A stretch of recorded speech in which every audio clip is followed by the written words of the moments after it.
اب آپ دیکھ لیں ناظرین اور سامعین، آپ کے سامنے ساری حقیقت ہے کہ صرف سیدنا معاویہ رضی اللہ عنہ کے خلاف اپنی بھڑاس نکالنے کے لیے، ان سے دشمنی کمانے کے لیے مرزا صاحب کسی بھی حد تک جا سکتے ہیں، کسی بھی حد تک جانے کے لیے تیار ہیں اور چلے جاتے ہیں۔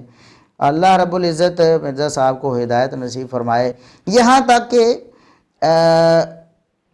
سیدنا معاویہ رضی اللہ عنہ کے بارے میں خود یہ اپنے پمفلٹ میں لکھ چکے تھے پہلے کہ سیدنا معاویہ رضی اللہ عنہ اور سیدہ عائشہ رضی اللہ عنہ جن کا ٹکراؤ ہو گیا سیدنا علی رضی اللہ عنہ سے ایک سیاسی مخالفت کی بنا پر، تو انہوں نے لکھا کہ وہ جو صحابہ تھے نا، ایک سیدنا علی رضی اللہ عنہ کا گروہ اور دوسرا سیدہ عائشہ رضی اللہ عنہ کا گروہ جنگ جمل میں، اور جنگ صفین میں سیدنا معاویہ رضی اللہ عنہ کا گروہ، یہ سارے مجتہد تھے، اجتہاد تھا ان کا۔ وہ سمجھ رہے تھے کہ یہی کام درست ہے جو ہم کر رہے ہیں، ہمارا مطالبہ بالکل درست ہے کہ ابھی کے ساتھ عثمان ہونا چاہیے، اور ہمارا یہ عمل درست ہے کہ ہم سیدنا علی رضی اللہ عنہ سے اس حوالے سے ان کی مخالفت کر رہے ہیں۔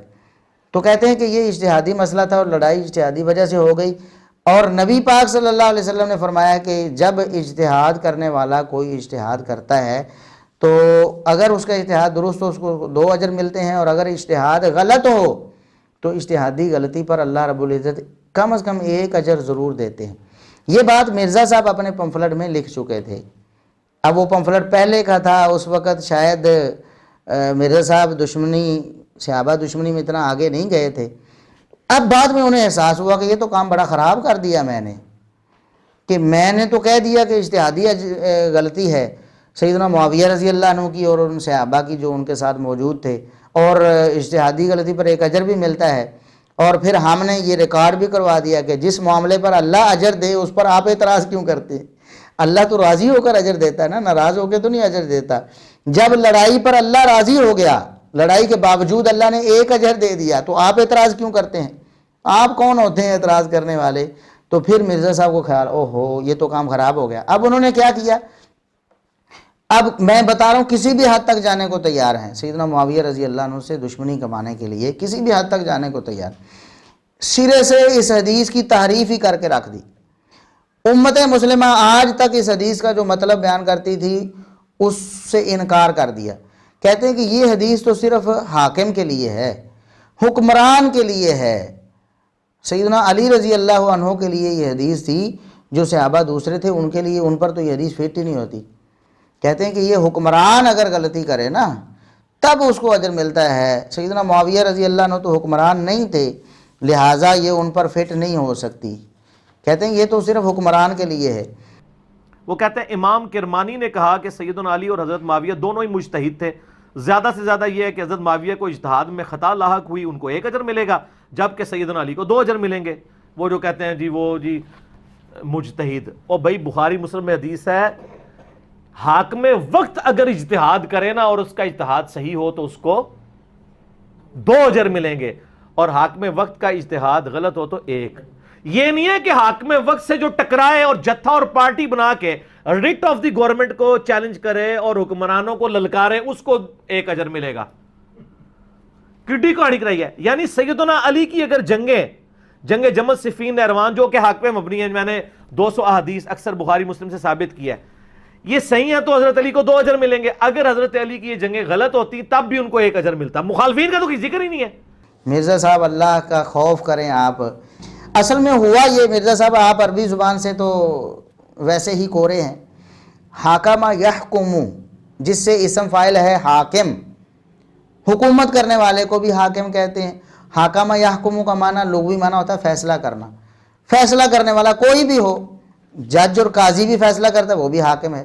ایک مفتی ایک مسئلے میں اجتہاد کرتا ہے، وہ دیکھتا ہے کہ قرآن و سنت کے دلائل یہ ہیں، ان دلائل کی روح سے معاملہ یہ ہونا چاہیے اور فتویٰ یہ ہونا چاہیے۔ ایک مفتی بھی مجتہد ہوتا ہے، وہ بھی حاکم ہے لغوی طور پر، حاکم یحکم، کیونکہ وہ بھی فیصلہ کر رہا ہے کسی معاملے کا۔ لہٰذا مفتی بھی، قاضی اور جج بھی اور حاکم حکمران بھی سارے اس حدیث کے مصداق تھے۔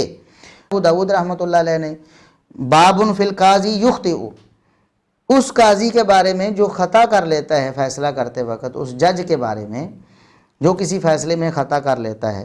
امام نسائی رحمۃ اللہ علیہ نے اپنی کتاب الکبریٰ میں، سنن نسائی الکبریٰ میں 5887 نمبر حدیث پر یہ باب قائم کیا ہے، ثواب الاصابتی فی الحکم بعد الاجتہاد لمن لہ ان یجتہد۔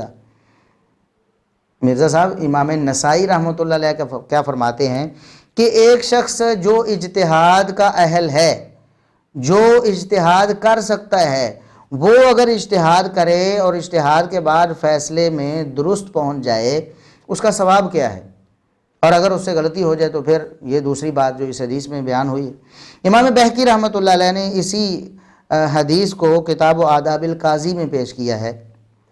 اسی طرح علامہ ابن عبد البر رحمۃ اللہ علیہ نے باب فی خطأ المجتہدین من الحکام والمفتین۔ مرزا صاحب یہ کو ہماری اپنی بات تھوڑی ہے، حافظ ابن عبد البر رحمۃ اللہ علیہ جو 5ویں صدی ہجری کے محدث ہیں، 463 ہجری میں ان کی وفات ہوئی ہے، وہ باب کیا قائم کر رہے ہیں کہ حکمران ہوں یا مفتی ہوں، حکمران ہوں یا مفتی ہوں، ان میں سے کسی بھی اجتہاد کرنے والے، کسی بھی مجتہد سے اگر خطا ہو جائے تو اس پر کیا ہوگا۔ پھر یہ حدیث پیش کی کہ اگر درست اجتہاد ہو جائے گا 2 اجر ملیں گے، اگر اجتہاد میں خطا ہو جائے تو 1 اجر ملے گا۔ اور اسی طرح دیگر بھی محدثین نے اسی طرح کے ابواب قائم کیے ہیں۔ لہٰذا یہ بہت بڑی خیانت اور تحریف ہے کہ سیدنا معاویہ رضی اللہ عنہ کو اس حدیث کا مصداق بننے سے روکنے کے لیے، یہ بھی ایک فضیلت تھی نا مرزا صاحب۔ اب ہم انجینئرنگ پہ آئے ہیں تو آپ کو بتاتے ہیں یہ بھی فضیلت ہے کہ ایک مجتہد اگر خطا بھی کر لے، وہ خطا رہا ہے، غلطی رہا ہے، اللہ اس کو اجر دے رہا ہے، اور یہ سیدنا معاویہ رضی اللہ عنہ پر بالکل فٹ ہوتی تھی۔ اور جس طرح آپ نے پہلے خود اپنے پمفلٹ میں لکھا بھی تھا، یا تو آپ اعلان کرتے نا کہ دیکھو میں نے ایک بہت بڑی جہالت کا ارتکاب کیا، میں نے بہت بڑی غلطی کی، اپنے پمفلٹ میں یہ لکھ کر کہ سیدنا معاویہ رضی اللہ عنہ کا جو معاملہ ہے وہ اجتہادی، یا وہ اجتہاد کے اہل نہیں تھے، یا ان کی غلطی اجتہادی نہیں تھی۔ تو اگر آپ ایسا نہیں کر سکے یا آپ نے نہیں کیا تو کم از کم یہ تحریف اور خیانت تو نہ کرتے۔ کیا آپ لوگوں کو بتانا چاہتے ہیں کہ سیدنا معاویہ رضی اللہ عنہ کا اجتہاد وہ نہیں تھا، سیدنا معاویہ رضی اللہ عنہ اجتہاد کے اہل نہیں تھے، یا وہ اجتہادی خطا پر ان کو اجر نہیں ملا؟ کیوں نہیں ملا مرزا صاحب؟ یہ میں بتانا چاہتا ہوں کہ سیدنا معاویہ رضی اللہ عنہ کی دشمنی میں مرزا صاحب کسی بھی حد تک جا سکتے ہیں، اور حدیث میں تعریف کر دیں، حدیث کا معنی الٹ کر دیں، سارے محدثین سے جدا ہو جائیں، سارے مفسرین اور سارے شارحین حدیث کو چھوڑ جائیں، کوئی پرواہ نہیں، بس سیدنا معاویہ رضی اللہ عنہ کی کوئی فضیلت ثابت نہیں ہونی چاہیے۔ وہ تو مرزا صاحب فضائل تو ثابت ہو چکے ہیں اللہ کے فضل و کرم سے۔ اب آپ نہ بھی مانیں اگر، اس سے کیا ہوتا ہے؟ کچھ لوگ نہ مانیں، اکثر لوگ نہ مانیں، ساری دنیا نہ مانے، جو فضائل ثابت ہیں وہ ثابت ہیں۔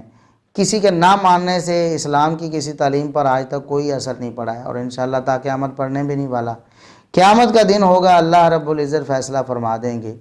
جن لوگوں نے ڈنڈیاں ماری ہیں، اور جن لوگوں نے حق کو چھپایا ہے، جن لوگوں نے صحابہ کرام رضوان اللہ علیہم اجمعین جن پر اللہ بھی فخر فرماتا ہے، ان کے خلاف زبان درازیاں کی ہیں، اللہ رب العزت ان سے پوچھ لے گا۔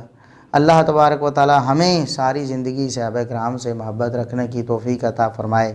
اللہ رب العزت ہماری موت صحابہ کرام کی محبت پر لائے۔ اللہ رب العزت ہمیں حشر ہمارا صحابہ کرام کے ساتھ کر دے۔ جنت میں اللہ رب العزت اپنے نبی صلی اللہ علیہ وسلم اور صحابہ کرام کے ساتھ ہمیں ٹھکانہ نصیب فرمائے۔ اللہ رب العزت جو لوگ ہدایت کے طلبگار ہیں انہیں ہدایت نصیب فرمائے۔ ہماری دعوت میں اللہ رب العزت برکت نصیب فرمائے۔ ہماری وجہ سے اللہ رب العزت لوگوں کو ہدایت دے اور ہماری نجات کا سبب بنائے۔ وآخر دعوانا الحمدللہ رب العالمین۔